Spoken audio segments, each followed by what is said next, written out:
ಪಲಾವಿಗೆ ಬೇಕಾಗಿರೋ ತರಕಾರಿಗಳು. First gas ಹಚ್ಕೊಳ್ಳಿ, cooker ಇಡಿ, ಎಣ್ಣೆ ಹಾಕ್ಕೊಳ್ಳಿ, 2 ಸ್ಪೂನ್ ತುಪ್ಪ ಹಾಕ್ಕೊಳ್ಳಿ.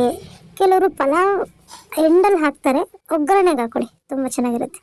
ಎಲ್ಲ ಅದೇ ಇದರ ಸ್ಪೈಸಸ್ ಎಲ್ಲ ಹಾಕ್ಕೊಳ್ಳಿ. ಚಕ್ಕೆ ಲವಂಗ, ಕಾಳುಮೆಣಸು, ಜೀರಿಗೆ, ಶಾಜೀರಿಗೆ ಎಲ್ಲ ಹಾಕ್ಕೊಳ್ಳಿ. ಈರುಳ್ಳಿ ಹಾಕ್ಕೊಂಡು ಚೆನ್ನಾಗಿ ಫ್ರೈ ಮಾಡಿ.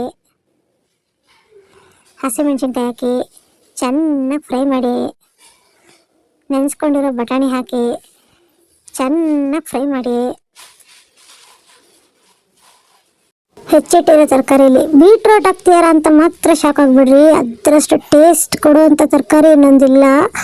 ನಮ್ಮನೇಲಿ ಮಾತ್ರ ಪಲಾವ್, ಬಿಸಿಬೇಳೆಬಾತಿಗೆ ಬೀಟ್ರೋಟ್ ಇರಲೇಬೇಕು. ಅದೇ ಬೀಟ್ರೋಟು, ಬೀನ್ಸು, ಕ್ಯಾರೆಟು, ಆಲೂಗಡ್ಡೆ ಎಲ್ಲ ಹಾಕ್ಕೊಳ್ಳಿ. ಚೆನ್ನಾಗಿ ಎಣ್ಣೆಲಿ ಫ್ರೈ ಮಾಡಿ. ಮಸಾಲೆ ರುಬ್ಕೊಳ್ಳೋದು: ಶುಂಠಿ, ಬೆಳ್ಳುಳ್ಳಿ, ಕೊತ್ತಂಬರಿ, ಪುದೀನ, ಈರುಳ್ಳಿ, ಮೆಣಸು ನೀರು ಹಾಕ್ಕೊಂಡು ರುಬ್ಕೊಂಬಿಡಿ, ಆಯಿತಾ. ಹಸಿ ವಾಸನೆ ಇರುತ್ತೆ, ಸೊ ಹಸಿ ವಾಸನೆ ಇರೋದ್ರಿಂದ ಹೋಗೋವರೆಗೂ ಚೆನ್ನಾಗಿ ಫ್ರೈ ಮಾಡ್ಕೊಳ್ಳಿ. ನಮ್ಮಮ್ಮ ನನಗೆ ಧನಿಯಾ ಜೀರಿಗೆ ಪುಡಿ ಮಿಕ್ಸ್ ಮಾಡಿ ಕೊಟ್ಟಿದ್ರು. ನೀವು ಧನಿಯಾ ಪುಡಿ ಹಾಕ್ಕೊಳ್ಳಿ ಸಾಕು.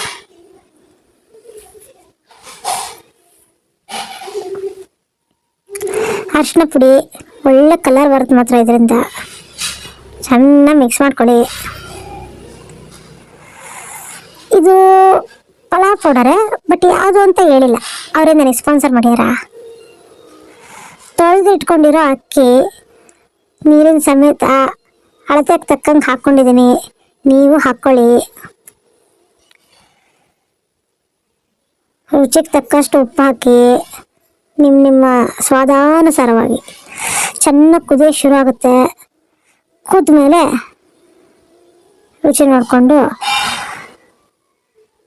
ಕುಕ್ಕರ್ ಲಿಡ್ ಕ್ಲೋಸ್ ಮಾಡಿಬಿಟ್ಟು 2 ವಿಷಲ್ ಹಾಕಕ್ಕೆ ವೆಯ್ಟ್ ಮಾಡಿ. ಪ್ರೆಷರ್ ಎಲ್ಲ ಇಳಿದ್ಮೇಲೆ ತೆಗೆದು ನೋಡಿ. ಆಹಾ, ಎಷ್ಟು ಚೆನ್ನಾಗಿದೆ ರೀ. ನೀವು ಟ್ರೈ ಮಾಡಿ, ಸೇಮ್ ಹಿಂಗೆ ಬರುತ್ತೆ ನಿಮಗೂ. ಈ ಚಳಿಗೆ ಮಸಾಲೆ ರುಬ್ಬಿರೋ ಬಿಸಿ ಬಿಸಿ ಪಲಾವ್ ಸಾಕಾಗಿರುತ್ತೆ. ಹಾಗೆ ನಮ್ಮ ಪೇಜ್ ಫಾಲೋ ಮಾಡಿ ಅಲ್ಲ.